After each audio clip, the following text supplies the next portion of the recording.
दोस्तों, पश्चिम बंगाल में ममता बनर्जी की सरकार जाने और नए मुख्यमंत्री शुभेंदु अधिकारी की सरकार बनने के बाद अब एक के बाद एक 10 बड़े ताबड़तोड़ फैसले लिए गए हैं बंगाल में नई सरकार की तरफ से।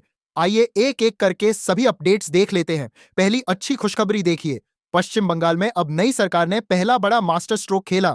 अब 45 साल की उम्र तक मिल सकेगी सरकारी नौकरी। जी हां, बंगाल में सरकारी नौकरियों की अधिकतम आयु सीमा यानी एज लिमिट को बढ़ा दिया है। पश्चिम बंगाल में अब ग्रुप ए से लेकर ग्रुप डी तक की सरकारी नौकरियों के लिए उम्र सीमा बढ़ चुकी है। अब 45 साल तक की आयु के लोग आवेदन कर पाएंगे। ग्रुप ए, बी, सी और डी इन सभी पदों के लिए अधिकतम आयु सीमा जो पहले 41 साल थी उसको बढ़ाकर 45 वर्ष कर दिया है। तो पहला बड़ा फैसला तो यह लिया शुभेंदु अधिकारी सरकार ने। तो इससे राज्य में जो प्रतियोगिता परीक्षा की तैयारी कर रहे हैं उन छात्रों को बड़ा फायदा होगा। अलग अलग ग्रुप के लिए अलग अलग एज लिमिट तय की गई है। जैसे ग्रुप ए के लिए 41 साल, बी के लिए 44 और ग्रुप सी और डी के लिए 45 साल तक की आयु के लोग सरकारी नौकरी के लिए अप्लाई कर पाएंगे। चलिए दूसरा बड़ा अपडेट देखिए। अब बंगाल में भी लागू होगा यूपी यानी उत्तर प्रदेश का मॉडल। तोड़फोड़ करने वाले उपद्रवियों से वसूली जाएगी सरकारी संपत्तियों को हुए नुकसान की भरपाई।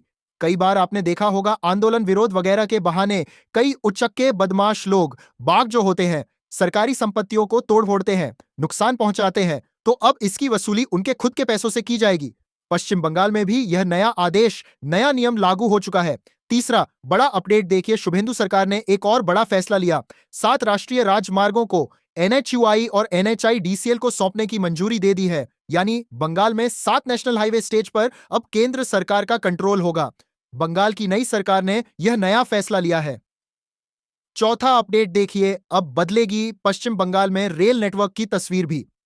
रेलवे से जुड़े 3 बड़े प्रोजेक्ट को हरी झंडी मिल चुकी है, जिसमें कुछ नई रेलवे लाइन, एक्सप्रेस ट्रेन और तीसरी लाइन जैसी परियोजनाओं से राज्य की कनेक्टिविटी मजबूत होगी और आर्थिक गतिविधियों को भी गति मिलेगी।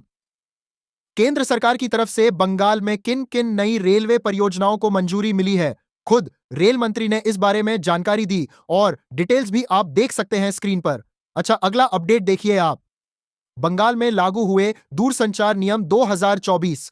इससे भी पश्चिम बंगाल में डिजिटल इंफ्रास्ट्रक्चर को रफ्तार मिलेगी और बंगाल की नई सरकार के इस फैसले का केंद्रीय मंत्री ज्योतिरादित्य सिंधिया ने भी सराहना की, तारीफ की। सभी सरकारी विभागों के लिए इस फैसले का पालन करना अनिवार्य होगा। चलिए अगला बड़ा अपडेट देखिए। पश्चिम बंगाल सरकार ने स्कूलों में भी वंदे मातरम राष्ट्रगान को अनिवार्य कर दिया है। असेंबली में भी सबको गाना होगा। इसके अलावा बंगाल में गौ हत्या पर भी नया नोटिस जारी हुआ। अब बिना फिटनेस सर्टिफिकेट वाले जानवरों को काटने पर रोक रहेगी। इसके अलावा भी पश्चिम बंगाल में सार्वजनिक बूच तक खानों पर भी रोक लगा दी गई है। शुभेंदु सरकार ने कहा कि जानवरों की हत्या केवल नगर पालिका के बूश्त खाने या स्थानीय प्रशासन से निर्धारित बूश्त खाने में ही की जाएगी।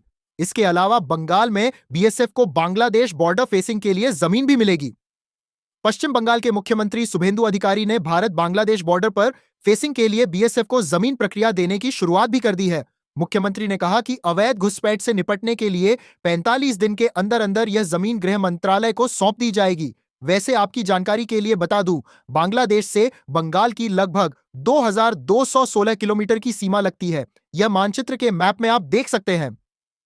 भारत बांग्लादेश बॉर्डर का कैलकुलेशन भी भारत और बांग्लादेश की कुल 496 किलोमीटर की सीमा बॉर्डर जो टच होती है, जिसमें अकेले पश्चिम बंगाल राज्य के साथ 2217 किलोमीटर की सीमा लगती है।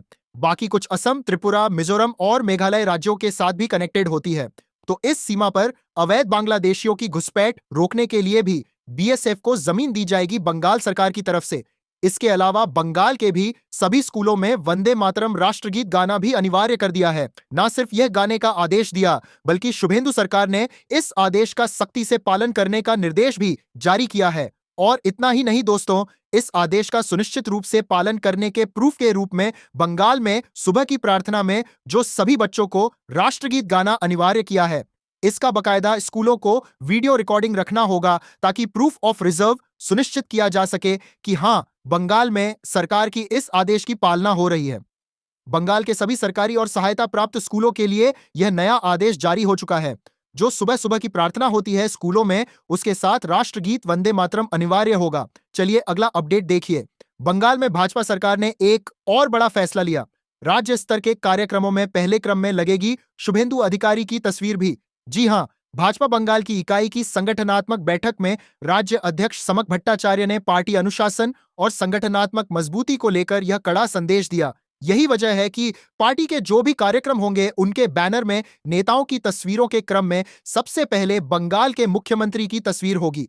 ऐसा और वहीं देखिए, शुभेंदु सरकार ने एक और आदेश दिया कि 2021 के बाद बंगाल में जहां जहां भी पुलिस की ज्यादती हुई